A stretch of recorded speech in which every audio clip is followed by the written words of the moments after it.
What up? Welcome to Marx at the House, where we talk about the true story of gentrification. This week, we'll be taking a look at what role the state plays in the process of violent class displacement. Our story starts in Society Hill in Philly and follows a typical pattern: an initial capital investment, a bout of disinvestment, a rent gap opening, and reinvestment. Suave. Initial capital investment. Society Hill's a neighborhood that initially housed the white slave-owning class of Philly all the way from the 17th century to the Civil War. And wherever there's slave owners, there's enslaved people. So Society Hill at first housed the black enslaved community as well. This would remain the case even after quote-unquote slavery ended, which of course thanks to the 13th Amendment, it never fucking did. As the city grew in the second half of the 19th century, the white bourgeoisie moved into the suburbs up north and westward to Rittenhouse Square. Black people remained, and because America's a racist hellhole, it got redlined to hell. Hello, disinvestment. By the 1950s, many cribs were vacant, and the remaining poor black and white working class people were living in cramped spaces, unfit to house human beings. Now, when we say that an area is disinvested, it doesn't mean that there's absolutely nothing going on. It's just that there wasn't any productive capital circulating. Think about it. Capital is simply a process to make a profit. If I have $10 million and I can finance the construction of new homes, how do I make a profit? Well, the people who actually built the fucking house don't get paid as much as their labor is worth. This means I invest my $10 million in labor, the material, and equipment. Off of the back of the laborers, I get $20 million in return and pocket $10 mil. But the capital I invest is productive because something is actually being produced. This is not the type of capital that had been circulating in Society Hill. The capital that was circulating was mostly mortgage capital in the form of risky and predatory loans. Now that we've clarified what happens during the period of disinvestment, let's take a look at the reinvestment part. In the late 1950s, the city drafted an urban renewal plan for Society Hill as a scheme to revive the city economy. The plan was to attract rich households back from the suburbs. Not only was that the plan, but this is usually how gentrification is framed: a move from the suburbs back to the inner cities. But that's a myth. First waves of gentrification were actually spearheaded by people who already lived in the city, which means that gentrification is not a back to the city movement of people, but of capital. Yeah, I know if you got that. So back to the urban renewal plan and gentrification of Society Hill. There were three main actors who helped pop it all off. The first was the Greater Philadelphia movement, and its offspring, the Old Philadelphia Development Corporation. The second was the state at federal and city levels, and the third was private financial institutions. The Greater Philadelphia movement, or the GPM, consisted of old white bourgeois conservative fucks. Remember, in order to start gentrification, we needed an anchor. In the case of the Lower East Side, it was art galleries, and in Harlem, it was a big-ass condominium tower. In Society Hill, they didn't bump up land value by building or renovating something. In this case, they actually removed something that was decreasing the land value. What was it? A fucking food market. The poor little bourgeoisie considered it an eyesore. Now, it would later be replaced by the now prominent Society Hill Towers. Remember, in Harlem, there was an initial investment to rehabilitate the housing units, then the state subsidized building towers in the park, and then full-on capital reinvestment began? Same shit in Philly. Before GPM got involved, finance capital wouldn't touch the neighborhood. So the GPM started buying houses without mortgages. They invested what we call speculative capital, meaning there was a lot of potential profit for the investors, but that the investment itself was risky. Not only the GPM was involved in this, but like I mentioned, so was the Old Philadelphia Development Corporation. But here's the kicker: the OPDC was simply a front organization for the GPM, which was drawing unwanted media attention for its gentrifying-ass project.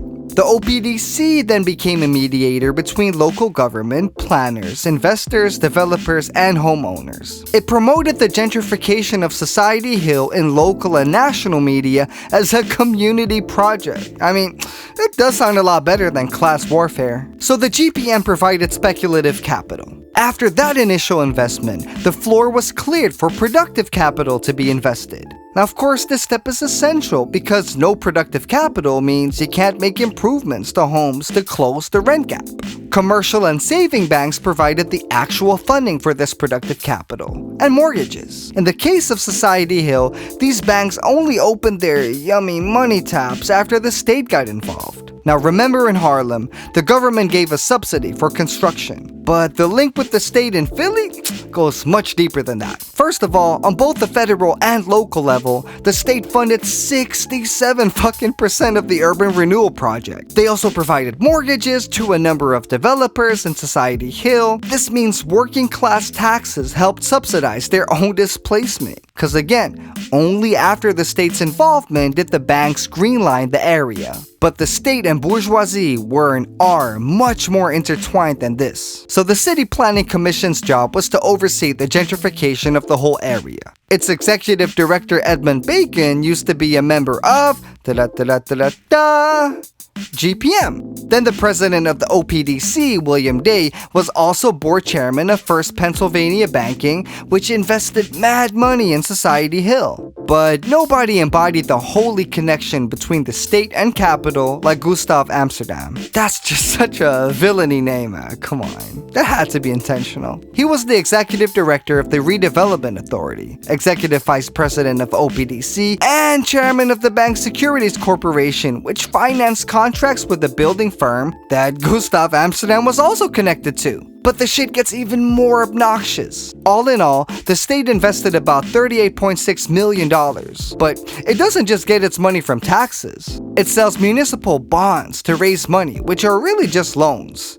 And who lends this money to the state for a profit? Oh yeah, the banks. So peep this. Society Hill was an area of disinvestment redlined by banks. The only way the banks were willing to put capital back into Society Hill was through the state. The bank lended money to the state, which of course the banks profited from as well. Then the banks lended money to developers, which the banks profited from as well. Then to help out the developers, the state lowered their redevelopment costs. The developers then made a profit by absorbing surplus value of workers who, actually did the fucking building. So who are these developers? Some were just single property landlords. Others were professional landlords with mad properties. And some were companies like Alcoa, Aluminum Corporation of America, that had $300 million invested by the time the project was done in 1964. Now, why the hell would an aluminum corporation invest in a giant gentrification project like this? Because capital goes where the rate of profit is highest. For the people in the back, capital goes where the rate of profit is the highest. And rates of profit tend to dwindle in markets as time goes on. Let's examine that closer for a minute. So in the case of Alcoa, they first invested in extraction-based metal industries. I mean, that's what their whole company was about, right? But in the early 60s, they saw their rate of profit fall and they had to find something else to invest in. In the end, all about making that guap, and money needs to grow.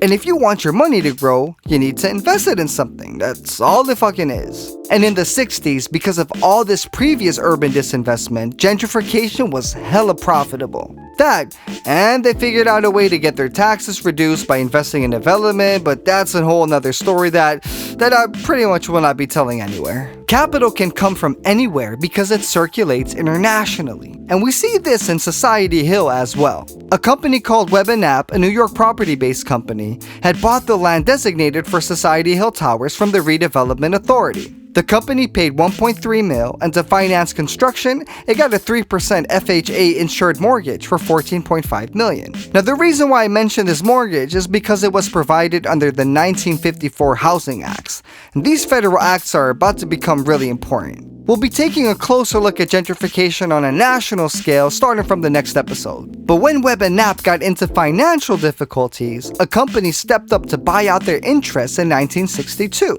This company was Alcoa, the aluminum company. They now held 90% of the contracts. The other 10% was held by a British property development concern, which signaled the beginning of European capital seeking high rates of return in America. The building was then sold in 1969 and switched hands many times from companies based in New York to Texas to Pittsburgh to London. The prime activities of these companies ranged from aluminum manufacturing to property development to life insurance. So two things are true. One, Gentrification is controlled by local developers as well as anonymous pools of international capital. 2. Even people in anonymous pools of capital have names and addresses.